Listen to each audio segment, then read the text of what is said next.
this is Dragon Videos. I hope y'all are doing well. Welcome back to my channel. And once again, I'm going to go through another top 10, the top 5 list. This time I'm going to go over the top 5 cartoon characters that started off as jerks but slowly became more lovable over time. So, have you ever come across a cartoon character that didn't exactly win you over when you were first introduced? Like, very hateable, or just someone that kind of grinds your gears the wrong way because of just how mean spirited they are? Yeah, that could definitely happen a lot in cartoon characters, and there are just some that in this list kind of stand apart the rest, mostly based on how much trauma they've been through, and as well as what their backstories are.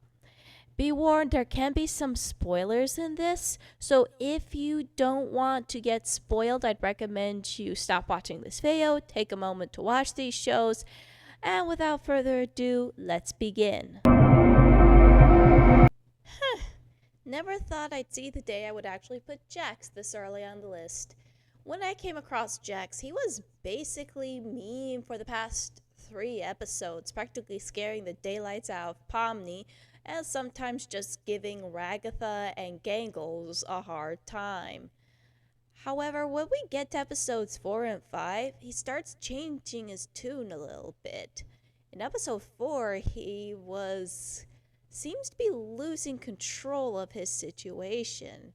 He was starting to become uncomfortable and awkward, and of course, he begins to mellow out when it comes to talking with Pomni. And then episode 5, this is where some real plot lore was starting to hit up.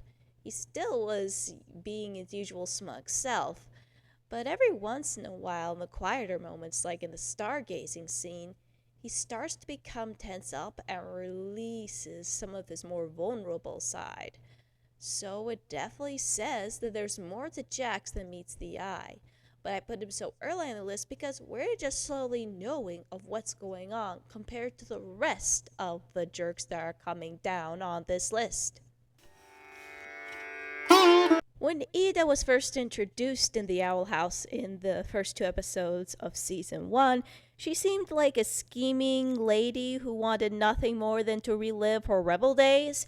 Little did we know later on that she kind of had a valid reason to stand against the Emperor's Coven at the time. But she was a bit questionable in terms of how she treated Luz. I mean, making her do trade-off chores instead of helping her learn magic, which was promised in the first place. Thankfully, as the series progressed, and the biggest turnaround being the intruder, it definitely changed everything what we knew about Ida from there, her struggles, her strong beliefs of how to keep magic free, and as a result, this made her grow so much from her trauma and help Luz become a better witch as a result. So I put her further up on the list because she was only a jerk for a small while. Sometimes she does still get snarky in other seasons, but in season 1 she was still kind of questionable in only first 2 episodes alone. Amethyst was a handful throughout the series. Well, she was a basic wild child in the first 2 seasons. She was always loud, brash, reckless. She would hate herself to a massive degree, which is where you kind of sympathize with her when you learn about where her origins come from. That she was literally born on Earth by herself with no one to really talk to and understand gem culture in general or what her role was supposed to be. So Rose comes into her life and tries to help her give a little bit of sense of identity. However, Amethyst was still suffering guilt and shame from her origins, as well as struggling to find some acceptance for herself because she would be compared with the other teammates. The only person who didn't seem to do that was Steven. And though she was still destructive in some portions of the episodes, even getting as far as Steven to some sort of trouble, she still was loyal to her comrades in the end, towards the of her change mostly happening in season 3 the most.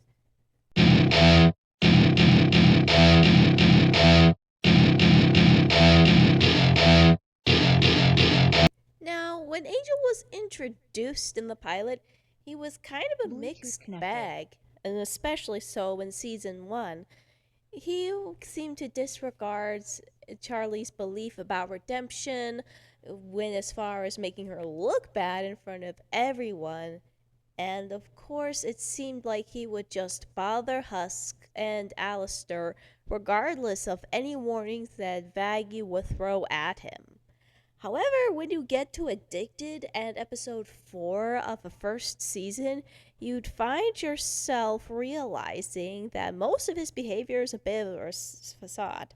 While it doesn't fully justify his behavior, you do see that some of the stuff he's been doing is just to protect himself from the pain and anguish that comes from his abusive relationship with Valentino, as well as whatever stuff he's experienced back when he was alive. So he's been going through so much and he hates himself for it, but doesn't know how to improve until Husk finally steps in and actually tries to be real with Angel and gives him the proper comfort that he needed in a very long time.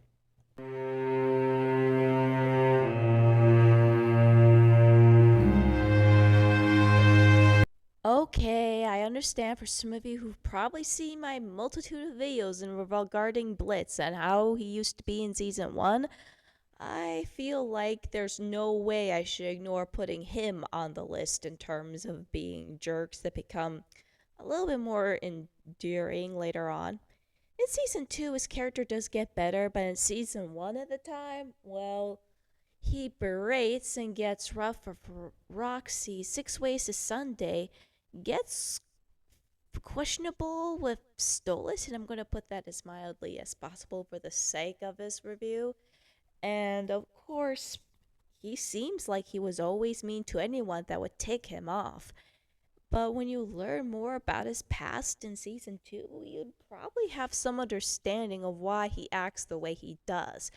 To clarify, it doesn't fully justify his actions, but we do understand that most of them just stem from the fears and pain of being rejected and hurt and loss. And he lost a lot.